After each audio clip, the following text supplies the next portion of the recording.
Om Namo Bhagavate Vasudevaya. Om Namo Bhagavate Vasudevaya. Om Namo Bhagavate Vasudevaya.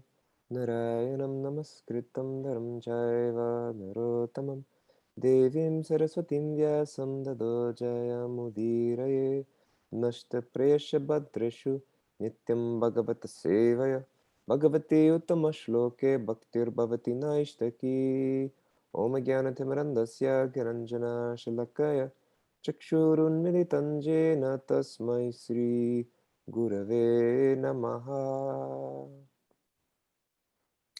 Hare Krishna, everybody. Welcome, welcome. Amish, Lajashila, Kevin, also welcome. Glad you guys are here. Today we are reading from the Srimad Bhagavatam, Canto 8, Chapter 12, verse 40. So I will say the Sanskrit just once, and then I'll read the purport and the translation. So, verse. Sayam guna mai maya natvam abhi bhavishyati maya sameta kalena kalarupena bhagashaha. Translation. The material external energy, Maya, who cooperates with me in creation and who is manifested in the three modes of nature, will not be able to bewilder you any longer. So this is Lord Vishnu speaking to Lord Shiva. Lord Shiva was bewildered by the Mohini Murti of the Lord who appeared in the form of a beautiful woman, and Lord Shiva had become bewildered by that form and very much attracted, and afterwards Lord Vishnu appeared and he's speaking these verses to him. So that's the context. I'll repeat the verse one more time. The material external energy, Maya, who cooperates with me in creation and who is manifested in the three modes of nature, will not be able to bewilder you any longer. Purport. When Lord Shiva was present, his wife, Durga, was also there. Durga works in cooperation with the Supreme Personality of Godhead in creating the cosmic manifestation.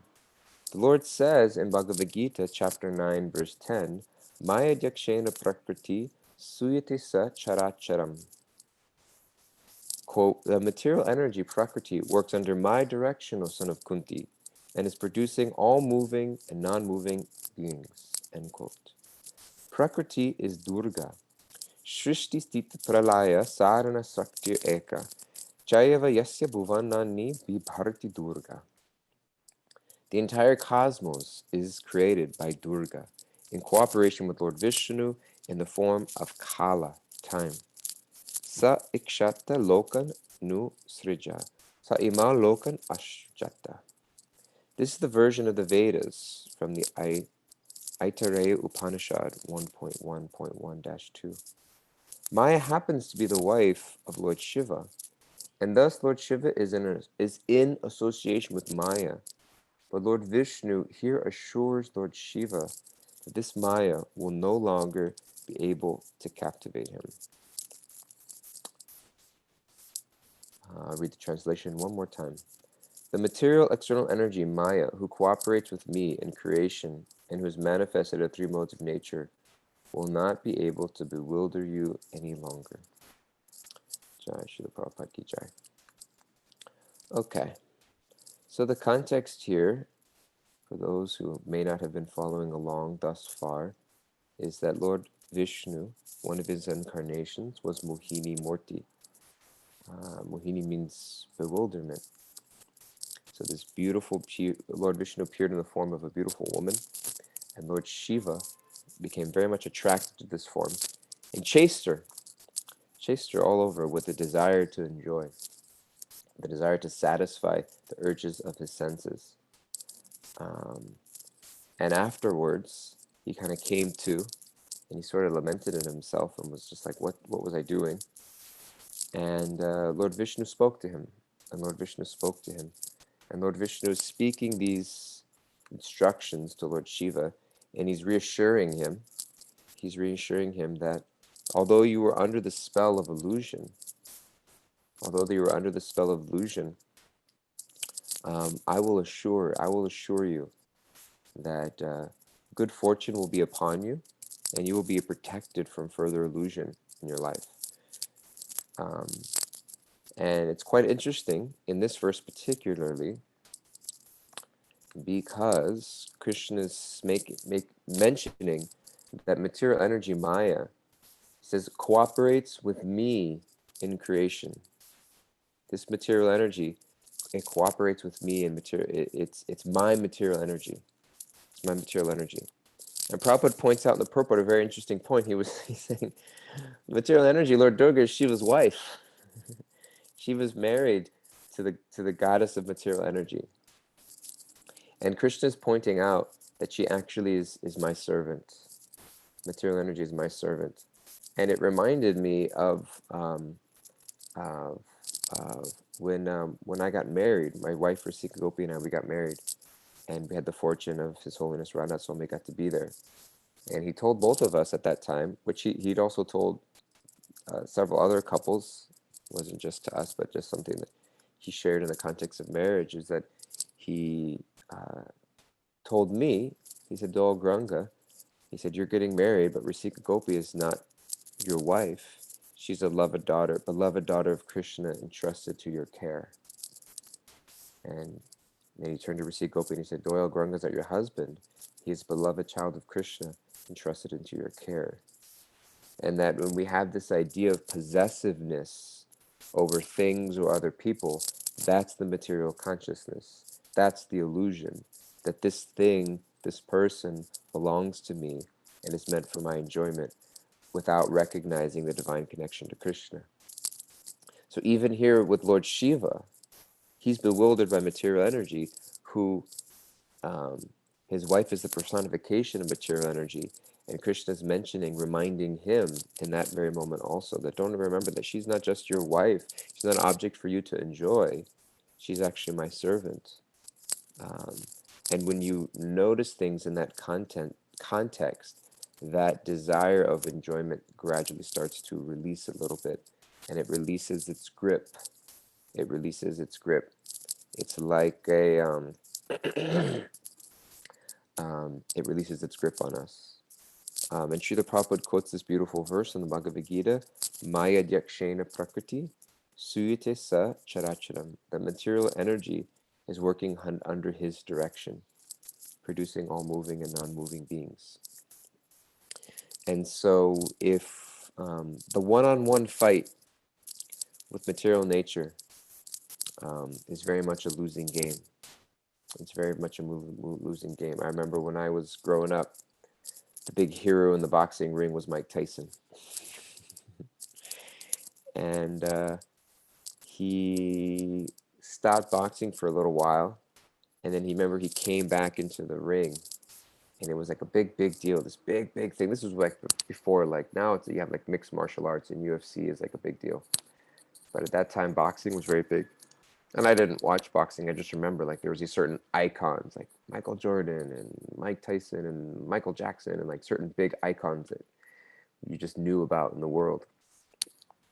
And it was like his return fight after a long time, and there was somebody that nobody really knew about that was meant to fight him, and there was this big deal, and people were betting money, and you get pay-per-view. If anybody remembers pay-per-view, you watch pay-per-view, and you would like have to rent the fight. And I didn't watch it, but like uncles of mine and people were renting this fight. It was Mike Tyson, and the ring started, and I think it was over in like 30 seconds or something. It was like a big disappointment for people, because people had been like renting seats and pay-per-view, and it was just like a knockout in like 30 seconds. Like this guy Mike Tyson was just like building up, and he just like knocked this person out in like 30 seconds. People were like, oh, okay, well, now what? It's over. And it kind of reminds me, like, that's the fight of material nature, one-on-one against material nature. It's just no chance. Like, we really don't have a chance one-on-one with material nature. It's like going up against an opponent that sometimes might play with us the way like a cat plays with a mouse, or sometimes might just finish us in 30 seconds the way like a championship boxer might just knock us out. And so devotee recognizes this fight, and it starts to recognize that actually we have to partner with Krishna. And that partnering with Krishna recognizes that I'm not just going to fight material nature, but it's almost a partnership. And Srila Rupa Goswami mentions in the Bhakti Rasamrita Sindhu the quality for practicing bhakti. Specifically, he mentions the quality for practicing sadhana bhakti. Specifically, he mentions Vaidhi bhakti, which is the bhakti that we all practice of adhering to the rules and regulations of scripture to guide our lives. And he says that somebody shouldn't be too attached. They shouldn't be too attached to material nature. And at the same time, they shouldn't be too detached. Not too attached, not too detached. Because if we're too attached, then we're following the path of karma, which is the idea that the things in this world are meant for my enjoyment. I'm going to try and squeeze as much enjoyment out of it as possible.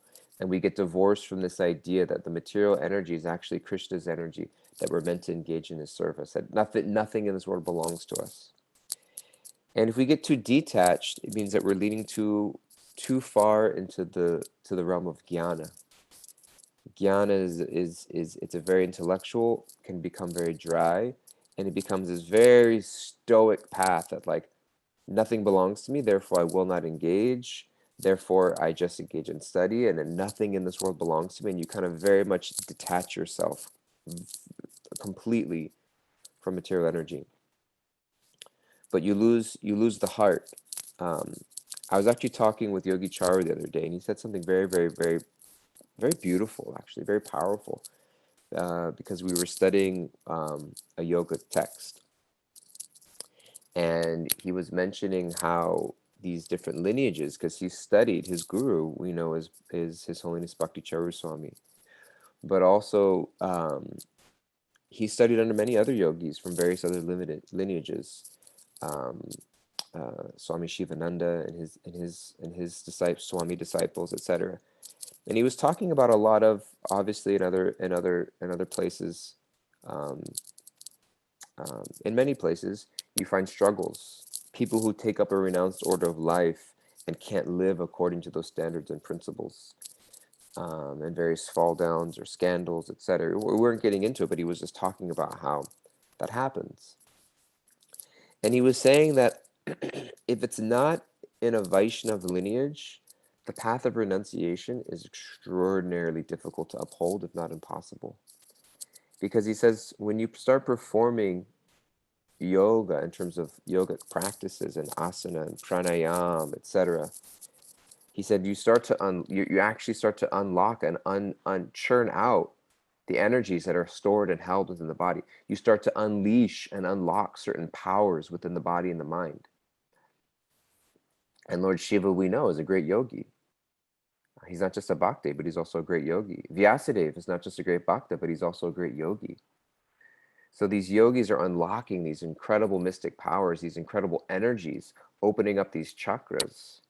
And he said if it's not able to get harnessed within the heart and dovetailed in devotional service towards Krishna, it has to get released through material sense gratification. And so with these great yogic powers and with these great meditations, and similarly with devotees also, there comes great power, and there comes great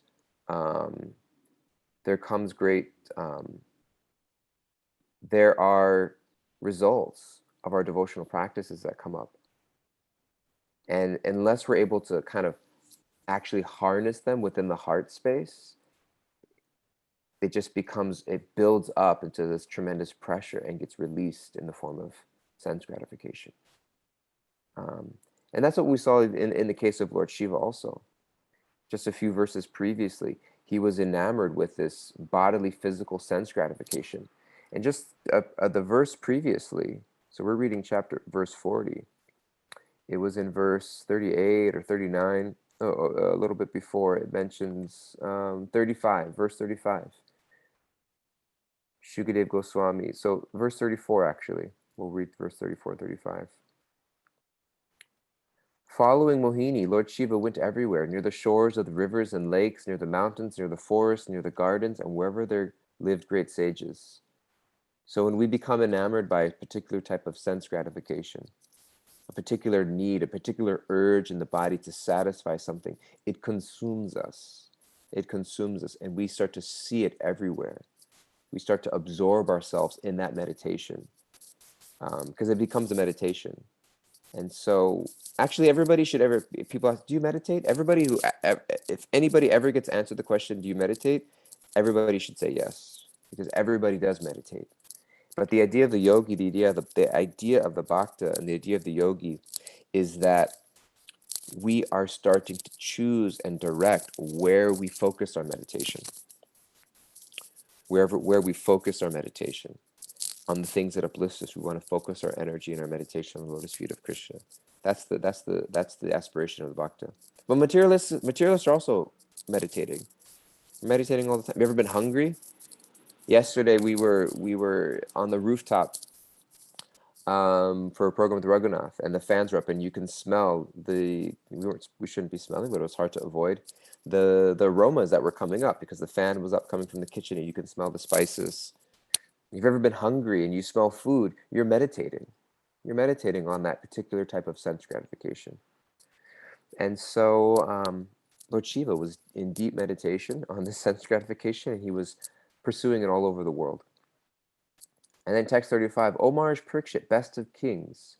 When Lord Shiva had fully discharged semen, he could see how he himself had been victimized by the illusory energy created by the Supreme Personality Godhead. Thus he restrained himself for any further Maya. So he discharged himself. He had fully exhausted that sense gratification, and then he was able to have some sort of sense of clarity afterwards because an energy had been released. Have you ever been like really, really angry and like, you know, sometimes you'll say like scream into a pillow or something, or you kind of like rage out. You ever like yelled at somebody and afterwards you're like, oh my God, I'm so sorry. Like, what was I didn't mean that.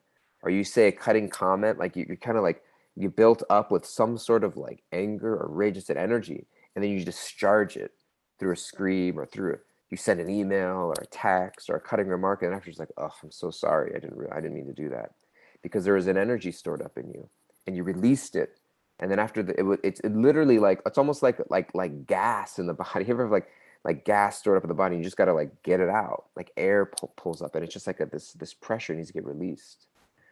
So sense gratification also builds up like that, and it gets released. And then after the release, it's like, oh, like what just happened? What was I thinking? And so also we hear that this energy stores up, and if we don't harness it in the heart space towards Krishna, it comes out in other weird ways.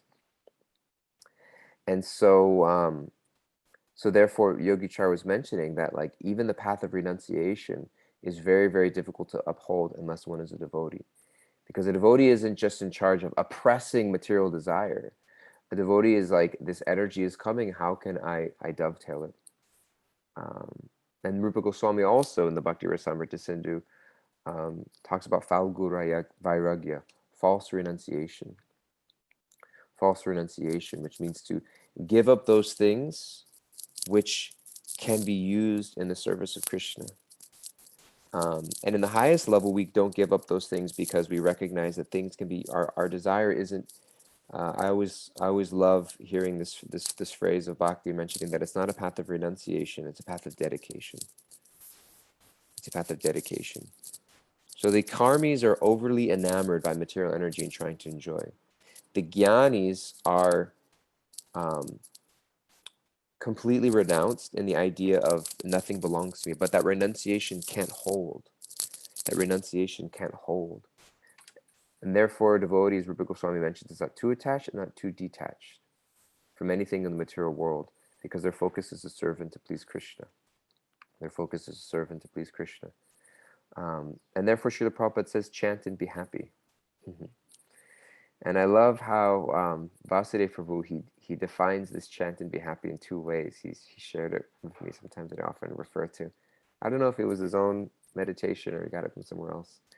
But he says, chant and be happy can be taken in two ways. One, it could be a sequential instruction, that to chant and therefore be happy. Meaning to chant, and as a result of chanting Hare Krishna, you will be happy. The other way to look at it is that it's two separate instructions. That you chant is one instruction, and be happy is also another instruction. Because if we're not happy and situated in some way, if we're not balanced in our life, Lord Krishna says in the Bhagavad Gita, if we eat too much or eat too little, sleep too much or sleep too little, we're imbalanced in our regulation, the devotee is off kilter. And we become too absorbed. If we're overly absorbed in sense gratification, we become enamored and we lose our sense of intelligence, like Lord Shiva did in this section. And if we're too renounced, he also says in the second chapter of the Bhagavad Gita that if one who restrains their sense object, but their mind is dwelling on that sense gratification, then we become a pretender, you know. And we're sitting there chanting our japa, but we're meditating on some other form of sense gratification, some sort of pleasure of the mind or the senses.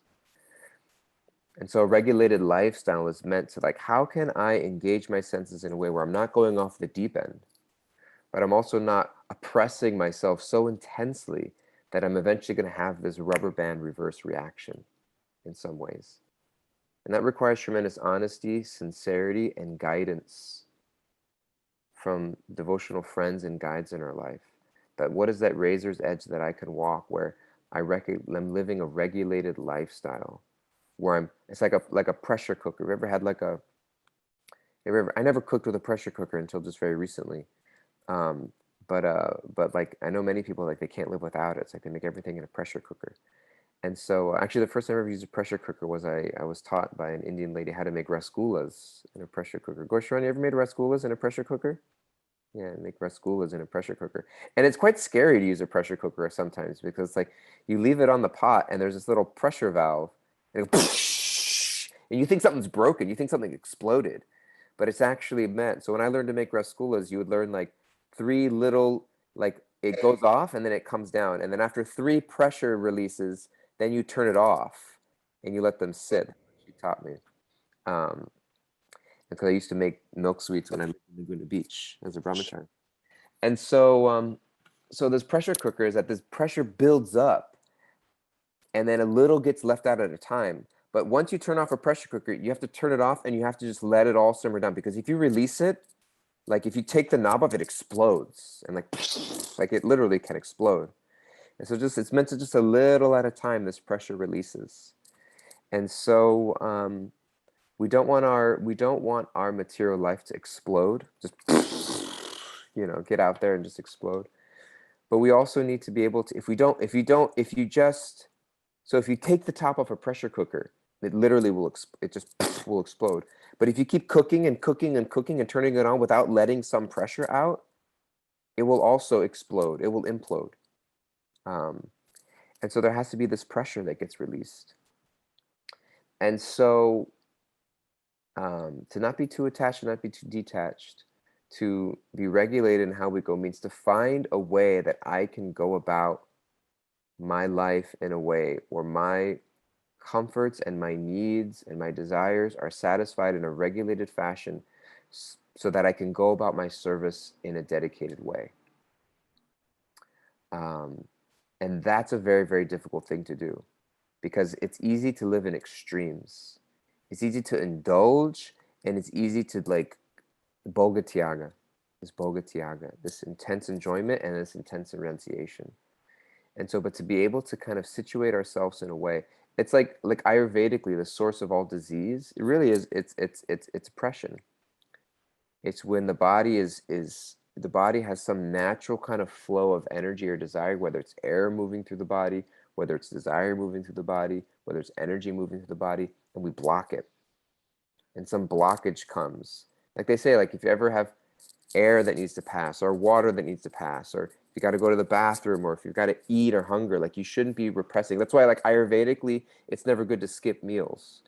I'm not a good example of this. I don't eat regularly. But Ayurvedically, generally, it's not good to skip a meal, even if it's something small, to keep the digestion going. Otherwise, you're disrupting this kind of like natural flow and cycle and rhythm. And so so similarly, also in our devotional life, we have to set ourselves up in a way, because we're like going on this long backpacking journey towards Krishna. We have to set ourselves up in a way where we can actually maintain the pace that we're going at, so that we can be happy enough in our lives so that we can continue chanting Hare Krishna. Some beautiful, beautiful chat boards going on here. Oh, the mic is rubbing against my beard and it's creating a crackly noise. Did that solve the problem? Is it still creating that crackly noise? Sorry. Gorsharan, we can all choose what to meditate on in our lives. Bhakti's on a path. Oh, you're just summarizing. You're just putting in there. I thought you were putting notes. Oh. Oh, but he did put this beautiful verse from Bhagavatam 11:28. If somehow or other by good fortune one develops faith in hearing and chanting my glory, such a person, being neither disgusted with nor very much attached to material life, should achieve perfection through the path of loving devotion to me. Beautiful, beautiful, beautiful, beautiful. It's easy to live in extremes, but it's better to live in balance. Beautiful. Thank you. Before I go on, I'd love to just pause and ask if there's any. Hey, Namras is here. I don't know if he's tuning in. Namras, so good to see you. And I'd like to just pause and just get some reflections back. Oh, Rukmini Podar is also here. Wow, I didn't realize all these amazing people are here. I'm feeling a little embarrassed now to be speaking in front of them. I'd love to just hear some reflections. If anybody had any reflections, something that they heard they'd like to reflect back, or a question or a comment, I'd love to get other voices in the room. If anybody's brave enough.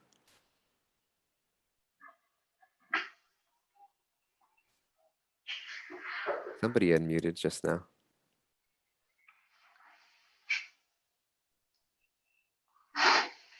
Oh, there's an unmute. Hare Krishna. Hari Bol, Hari Purush. You know, whenever I hear you give class, I hear wisdom, sanity. You know, you're satisfied. You're living a life of devotional service, and you're satisfied. And that comes through above and beyond what you're saying. Is like who you are as a person. And we always try to squeeze into class how wonderful is Krishna, because we're here to glorify Krishna. And it's not just that it works out, but that Krishna, Srinvatam Svagata Krishna, example, hearing, we expose ourselves to what Krishna says in the Srimad Bhagavatam, to what Prabhupada is providing, and then Krishna cleanses the desire for material enjoyment from the heart. That it's not just like a self-help program. They have all these self-help books, which are ridiculous, you know.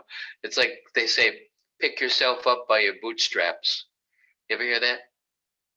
Yeah. Pick yourself up by your bootstraps. In other words, grab your Devotees don't feet. even wear boots. We wear Crocs and sandals. But whatever, pick yourself up by your croc straps.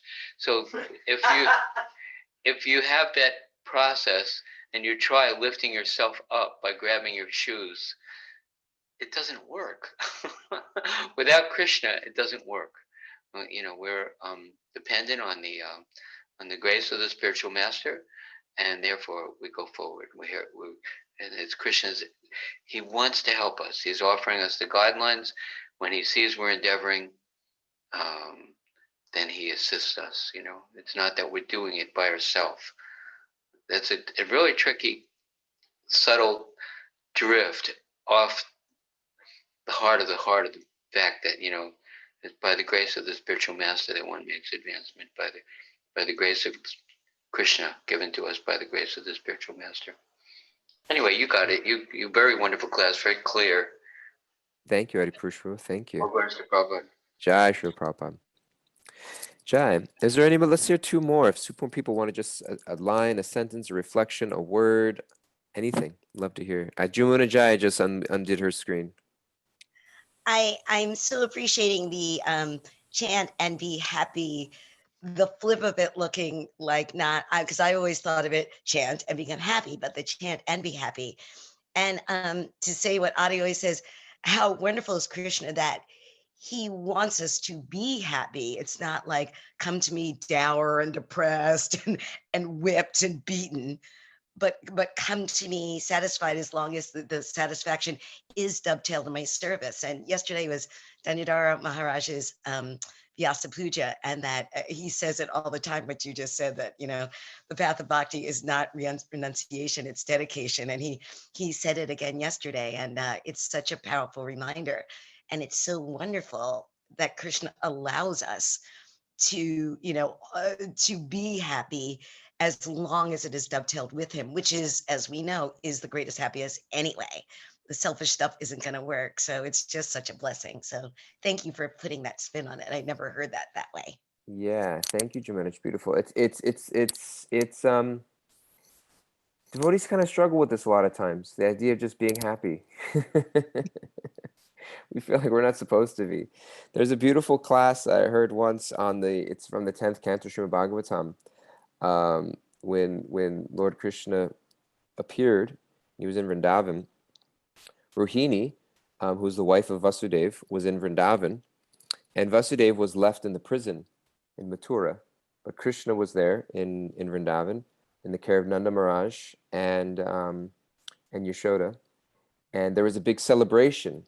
The big celebration. I forget if it was the appearance of Krishna or it might have been the name-giving ceremony, but there was something in celebration of Krishna when he was just appeared in Vrindavan, and everybody was celebrating. And Rohini Devi, who is the wife of Vasudeva, it mentions how she decorated herself for the celebration. She dressed up and she put on earrings and she enjoyed the celebration. And in the purport, it mentioned how culturally at that time, in some ways, that was very inappropriate. That if a wife, her husband wasn't there, and her husband was imprisoned. Therefore, why is she getting all dressed up and celebrating and going out and having a party with everybody?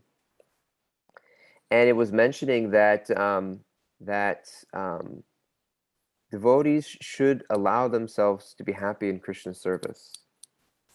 Should be happy in Krishna's service, and that actually, in some ways, our service is to be happy. Our service is to be happy, and if we're not happy in our Krishna consciousness, then that should be sort of an invitation for us to pause. An invitation for us to pause and assess and reflect on how we're going about our Krishna consciousness.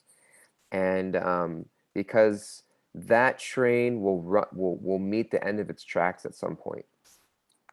That train will meet the end of its tracks at some point. And it's better for us to adjust that track before it reaches there. Because we will not be able to continue and to facilitate our service ongoingly. Krishna doesn't want to see us suffering or unhappy. And at the same time, we're not going to really be of great service or inspiration to anybody around us, you know. His Holiness Radhanath Swami mentions that there's nothing more potent or powerful in spreading and sharing Krishna consciousness than an inspired devotee. And so oftentimes it's like, in our outreach efforts, it's like, here, try this process. It's not working so great for me, but maybe you'll have a good chance, And so, we want to be able to actually show through our example our happiness. And now we can twist that around to be like, oh, Krishna wants me to be happy. Therefore, let me do blah, blah, blah, blah, blah, blah, this, that, and the other. But Krishna wants us to be happy. He doesn't want us to be foolish. And so we have to recognize like what actually is going to make me, what am I doing in order to be happy? And what am I doing in order that's going to reach me to a dead end or a dead road, and just trying to just kind of fulfill some sort of desire that ultimately is going to cause me suffering. And so, but I think that Krishna wants us to be satisfied in our service. And so we have to find a way to situate our life, because it's a gradual release. It's a gradual release, because as we become more attached to Krishna, the process of devotional service for bhaktas is that as we become more attached to Krishna, we naturally become more detached from material energy. That's the process. That without becoming more, Krishna mentions there in the second chapter of the Bhagavad Gita, where he says, Param Dristvani Vartate, that by experiencing a higher taste. So it's interesting, he says that by withdrawing the senses from the sense objects, like a turtle withdraws its senses into its limbs. But while if one is meditating within the mind, he doesn't say just push harder. He says just deal with it. He doesn't say, as Adipurusha would say, pick yourself up by your bootstraps. He says you have to experience that higher taste. But the higher taste is an acquired taste, and it comes with time. And so while we're gradually starting to fall more in love with Krishna, then we will start to, I mean, our Archana City Devi shared this with me once a long time ago. She's on the Grihastha Vision team in our movement, and she's a marriage counselor. And in the early parts of our relationship, I was speaking to her about relationships, and her and I were in touch on a regular basis. She said it was very, very beautiful, because it's like this, even like in a Grihastha ashram, it's like, how do you balance this idea of like being in love with a partner, being in love with another person, but not wanting to get too attached, because we're not supposed to get too attached. We're supposed to get attached to Krishna. But then what does it mean to develop loving sentiments or love, or to actually become attached to other people in a healthy way? Because it seems like what, again, that extreme, that one or the other. Either we become totally enamored and just like in love and attached, you know, or we just have to like keep this distance, and then we become a little bit cold and callous. And it's just like, where is the in between? And she mentioned that, like, again, like in an ashram, again, remembering whether it's a brahmacharya ashram or grihastha ashram, like the idea is that we're on a journey towards Krishna. Like that ultimately is our goal, and remember to help each other along the way. So in a grihastha ashram setting, as an example, we don't have that complete love for Krishna.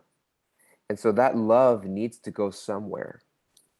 And so we can deposit that love and affection in a partner, in another person, that whom we trust won't exploit us, and whom understands our spiritual journey, and is going to not take that love and trust and exploit it and try to get something from us, but will help direct us towards Krishna as well.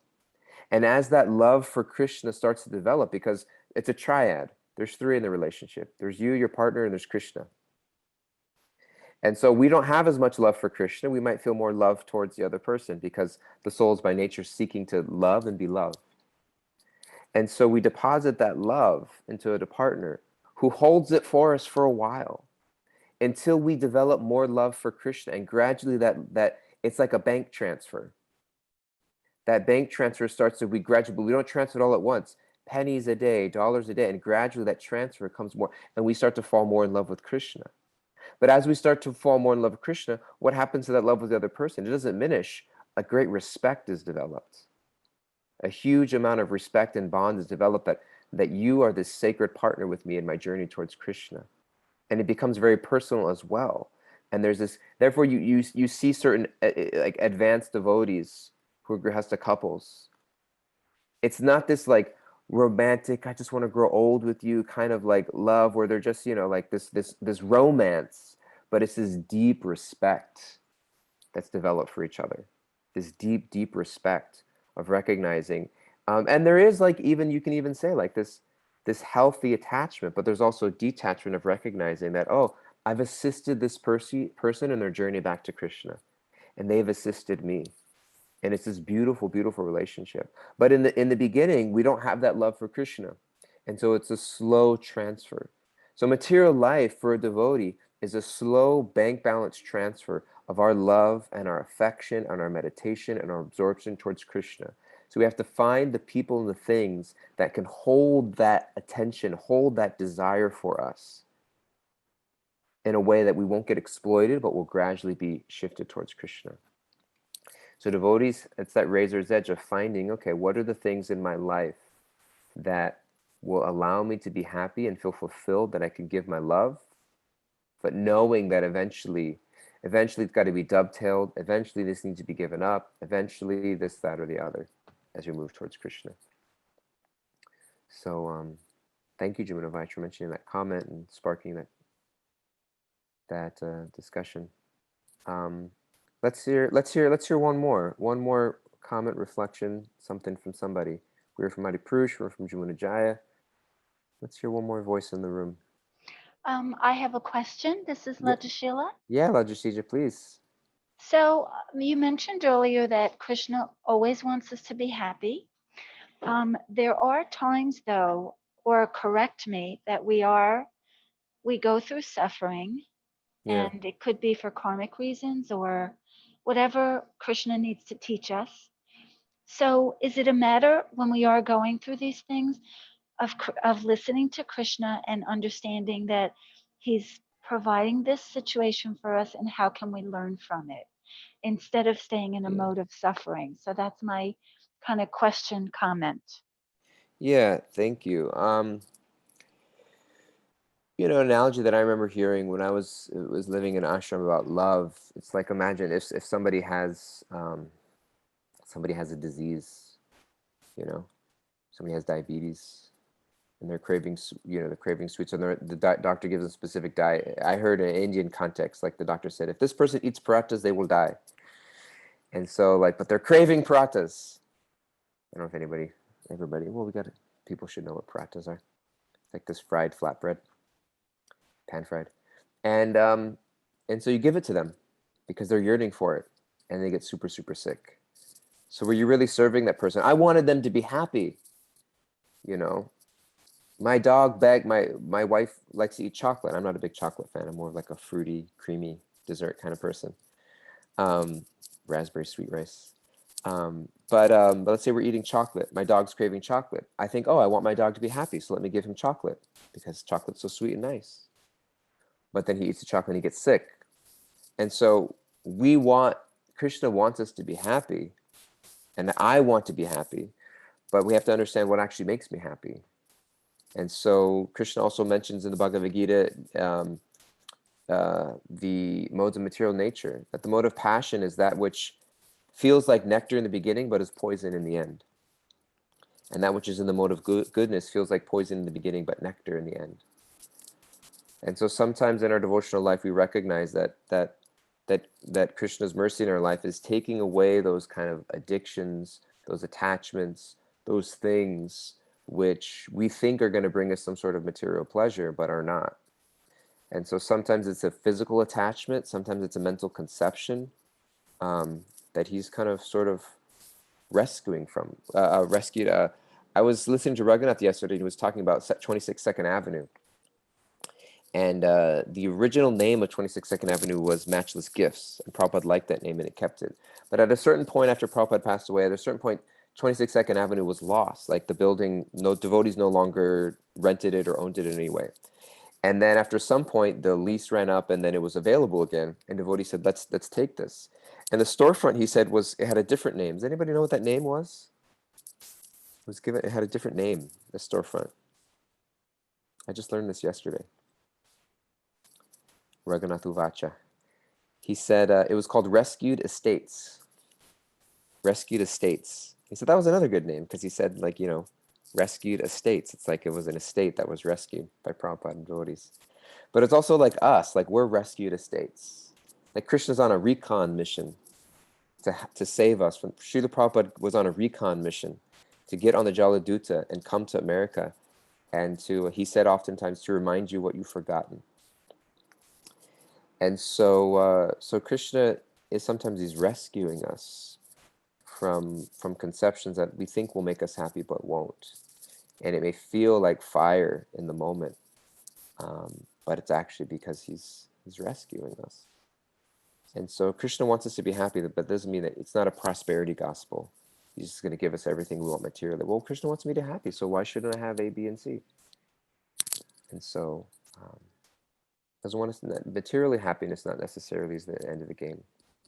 It's a longer term fulfillment. I don't know if that helps Lajashila or answers the question in some way. Does that help in some way, Lajashila? Yes, it does. I was just unmuting myself to answer. Okay, Thank you great. so much. Thank you. Thank you. We have just 2.5 minutes left. Is there any final comment, question, reflection that hasn't spoken yet would like to share?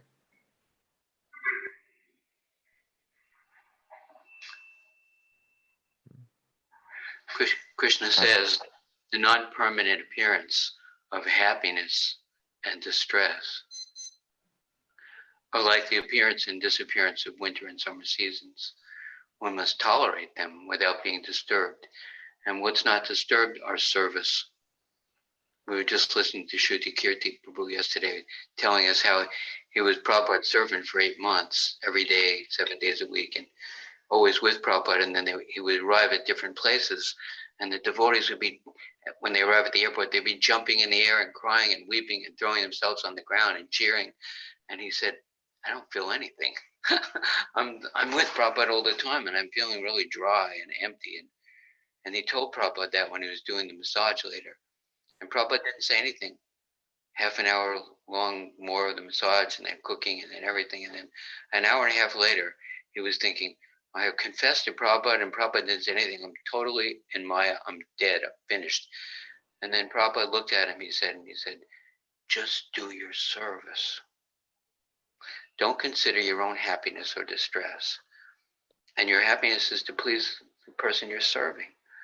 That's what we call happy, not just like, happy, I'm happy. It can be some, candy, mind candy, and it doesn't really satisfy the soul. Martin Luther King says this thing, the goal of my life is not to obtain pleasure or avoid pain, but to do God's will, come what may. Which is it's a real deeper satisfaction than the titillation. The person who delights in the senses lives in vain. Yeah. Anyway, that's what Bhagavad Gita says about happiness. Thank you. Gauranga Prabhu said a beautiful, we got just 30 seconds left, but Gauranga Prabhu was interviewed by Ganesham Priya the other week, and he was talking about love, and there's a famous quote in there where he said, many people believe that love is pleasure. But he said, my study and my experience and my observations is actually love is pain.